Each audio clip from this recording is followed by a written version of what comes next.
Sorry girls kung ngayon ko lang nasabi sa inyo Sa totoo lang, kailan ko lang din nalaman to at dapat sikreto lang din naman talaga ayun, lumabas.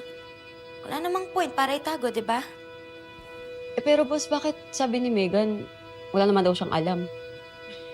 O tas dun sa statement ni Miss Dara, sabi niya, ngayon lang din naman nila nalaman. Hindi ko alam kung ano bang balak nila, anong pinaplano nila. Basta alam ko, nagsisinungaling sila. Let's just pray na magkaayos na kayo ni Megan. Lalo na this situation with Miss Dara. Deserve niyo naman kasi maging at peace. Pagkatapos nitong nireveal ni Miss Chicanene. Ngayon, alam ko na. Naiintindihan ko na kung bakit parang halos araw-araw na lang referee yung ganap ko sa inyo. Sorry, ate. Basta, tandaan mo lang, boss. Kung ano man yung desisyon mo, support kami.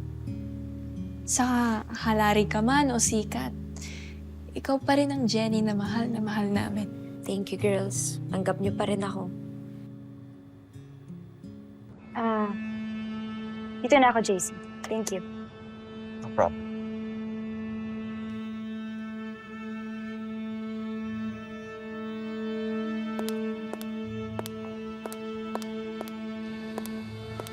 So, ano, all good. Megan.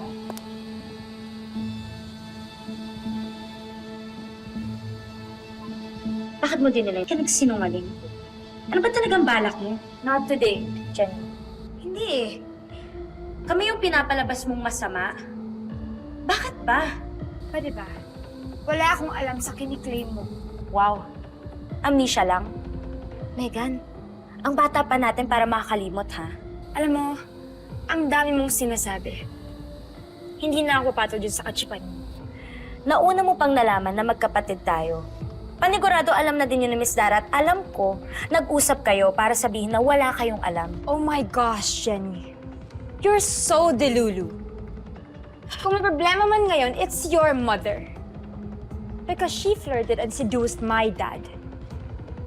Kung hindi lang malandi, yung nanay mo, wala sanang gulo ngayon. Aray ko! Bitawan mo ko! Bawin mo yung sinabi mo! Ouch! Bakit mo ba ako pinapalabas? Hindi ba ikaw yung bagay dito? Dahil anak ka sa labas. Diyan ka sa labas. Diyan ka sa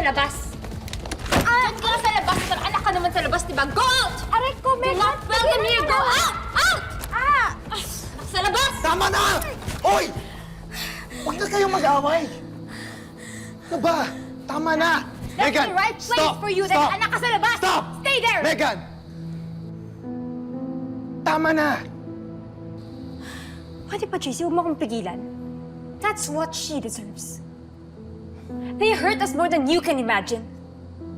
Megan, Pinanganak ako, may kasalanan sila sa akin. Megan, I understand. Pero mahirap kung ma-injure mo siya. Ikaw din ang mapapahamak. Di ba ba enough na nasaktan mo siya? Nasaktan din naman ako Tinulak niyo rin naman ako. So bakit mo siya kinakampihan? Megan, hindi ko siya kinakampihan. I'm just trying to look out for you. Okay? Yung consequence ng ginawa mo kay Jenny, ayoko lang na masaktan ka. Saka maawa ka naman kay Jenny. Maaawa? Ako pa yung maaawa? Ang dami niyo nang inagaw sa akin Yung tatay ko, yung career ko, yung pagkatao ko, lahat na! Alam mo, I don't wanna hear anything from you. Magsama kayong dalawa. Megan! Megan, mag-usap pa naman. Megan, let's talk. Come on. Gusto namin ito pepino. Ay, patatas? 20 pesos isa lang, mura to. Sisil! Sariwa yan. Sil! Suki. Ay, Bili ka naman ito. Bili mo ito, mga pahinda ko. masarap ba yan? Masarap to. Masarap to. Ay, mukhang masarap nga. Sige. Alam mo naman ako Kukuha gumawa. ko. Diba? Talaga, lahat. Lumabas din ang totoo. Na inagaw mo si Tio kay Queen Dara. Diba? Kapal na mukha talaga. Ito ba makikita? Pakiplastic mo na nga ako, si Ceci. Kapag may acid reflux ako. Home record na victim pa. Kaya nga Diba? Wala akong kasalanan sa inyo. Napakatotoxic nyo. Kami, toxic? Pinasikat ka lang ni Queen Dara. Nilulungan ka nga niya Hanggang ngayon, palengkera ka pa. Bakit naman nasabi ko na yan? Dapat sa'yo, mga anse! Mga. Wala kayong alam, wala kayong karapatan. Pundoan nila yan ko kayo! Hindi nila ako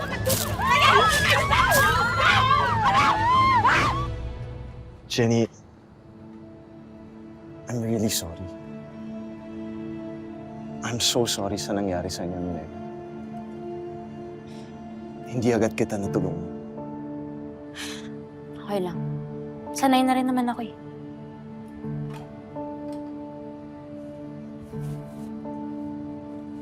Sana mapag-usapan niyo to ni Megan. Sa maiksing panahon. Nakilala ko naman siya. Hurt lang talaga siya. Alam ko naman yun. Pero siya, hindi niya alam yun. Hindi naman yung gusto ko eh. Magkaayos kami, bumalik kami sa dati nung hinihiling pa namin na magkapatid talaga sana kami. Ngayon naman na totoo yun, wala, nagkagulo din eh. I just hope you guys get to fix this. Malabo na yun. Ang dami na naming masasakit na ginawa at sinabi sa isa't isa. Hindi rin naman niya ako tanggap eh. Pakiramdam ko nga na pinagsisisihan ko na pinasok ko pa siya sa buhay ko. Grabe naman kasi kung isukan niya ako sa buhay niya eh. Ang masakit pa doon, nagsinungaling siya. Iniisip niya na siya lang yung biktima dito. For sure may mga dahilan din siya bakit. Pero sana lang masabi niya at maipaintindi niya sa'yo. Sigurado ako, kapag napag-usapan niyo na to, magiging okay din kayo. After all, she's still your sister.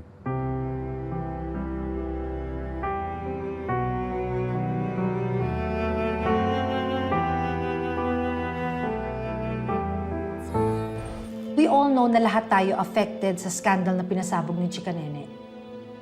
We try to control the fire. Pero lalo lang lumalaki yung sunog nang maglabas pa ng statement si Dara na iba sa sinabi ni Minchi. Nagsisinungaling po sila, Miss Monica. This is our truth, Jenny. Hindi porket iba siya sa sinasabi niyo, nagsisinungaling na kami. Baka nakakalimutan mo, kami yung biktima dito. Pero hindi lahat ng sasabi ng biktima sila, nagsasabi din ng totoo. Enough!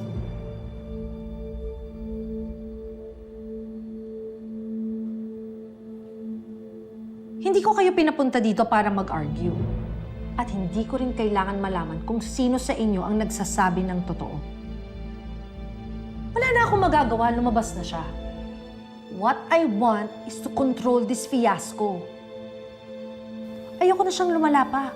Kasi kung magtutuloy-tuloy ito, hindi lang kayong dalawang affected. Pati ang buong Yumi. At hindi ko hahayaan na mauwi sa wala ang lahat ng pinuhunan ko para mabuo ang grupong ito. So if you want to succeed, at hindi lang sarili niyo ang iniisip niyo, tell your families to shut up. Maraming at stake dito.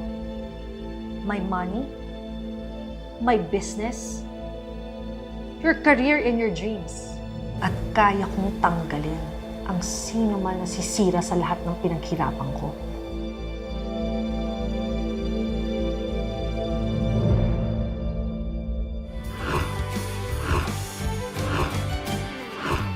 Si Jenny yung kinakampihan niya. Magsama silang mga pabida. Gagawa ako ng paraan para magkausap kayo ni Megan. Seryoso?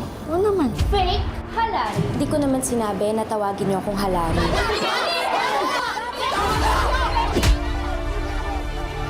Sad talaga? Bakit magkasama si Jenny tsaka si JC? Thank you so much. Dito ka na naman ah. Boyfriend mo ba siya, Jenny? Sila mismo ang sumasira sa grupo nila. Love it! This week on Born to Shine.